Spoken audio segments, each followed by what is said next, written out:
Bonjour les amis, une nouvelle vidéo. Le thème d'aujourd'hui, c'est une question qui a une certaine répercussion en Europe. Vladimir Poutine, le président de la Fédération de Russie, est-il un dictateur?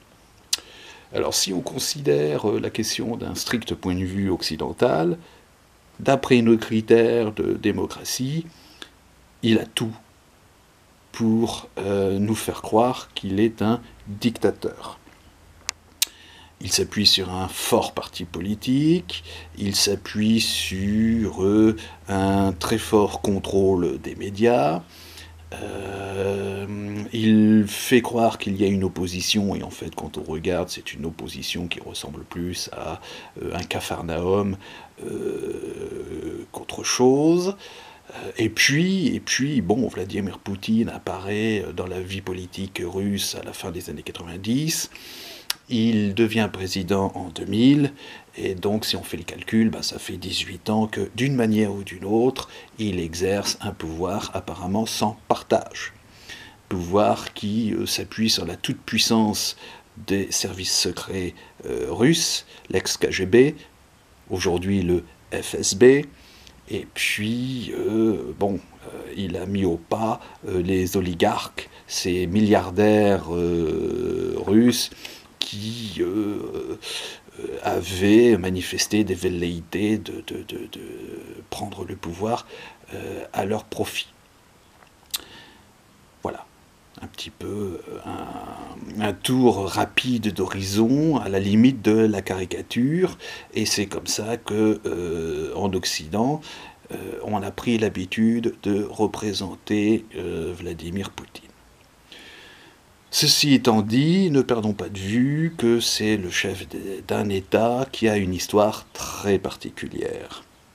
Il ne faut pas oublier que la Russie s'est construite d'abord autour d'un homme fort, c'était le système du tsar, l'empereur, que ce système a duré un peu plus de 500 ans, et que ce système a donné l'habitude au peuple russe d'être dirigé par un seul individu qui contrôle l'essentiel des ingrédients qui forment une société. Très vite, déjà du temps des tsars, il y avait une police secrète qui s'amusait à surveiller, à contrôler les pensées de la population. Les tsars ont été balayés, on se souvient de la révolution bolchevique de 1917. Le dernier tsar et sa famille ont été massacrés par ces mêmes révolutionnaires. Et puis, on est parti sur un système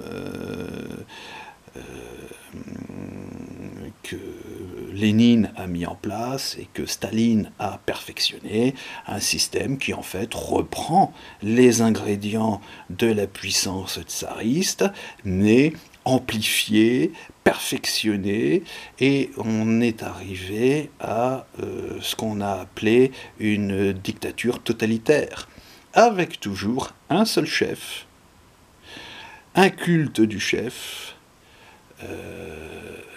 qui s'appuie sur un parti politique, les autres étant purement et simplement interdits. Et ce parti politique structure chaque couche de la société. Ce qui fait que les Russes, ou plus exactement les Soviétiques de l'époque, ne sont plus des individus, ne sont plus des citoyens, ce sont des quasi-sujets qui se méfient les uns des autres, parce qu'ils peuvent être dénoncés aussi bien par leurs parents que par leurs enfants, ou leurs voisins, ou leurs concierges, ou, c'est arrivé, leurs conjoints. Donc vous voyez un petit peu le type de société idéale que les révolutionnaires prolétariens avaient réussi à mettre en place. Ce système, pour certains d'entre vous, vous vous en souvenez, on l'a vu s'effondrer en 1991, et pendant quelques années, ça a été, il faut dire les choses comme elles sont, la chienlit en ex-URSS. C'était l'époque où Boris Eltsine faisait ce qu'il pouvait pour contrôler le système. Et ça a été très délicat. Très délicat. Et l'ex-URSS est devenu un pays qui partait en morceaux.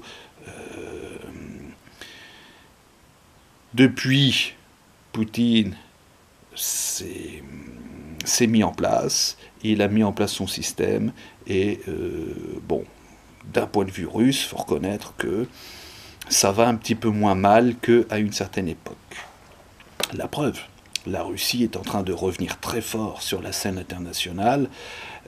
Poutine a très bien compris que la question syrienne, par exemple, était un magnifique tremplin pour affirmer ses velléités de puissance et pour donner corps à son projet politique de retrouver la pleine puissance perdue d'une Russie forte. Alors, est-ce que pour autant Poutine est un vrai dictateur? Il faut quand même relativiser cet appui. Poutine s'appuie sur un parti politique, d'accord, mais cela ne veut pas dire que ce parti politique est unique.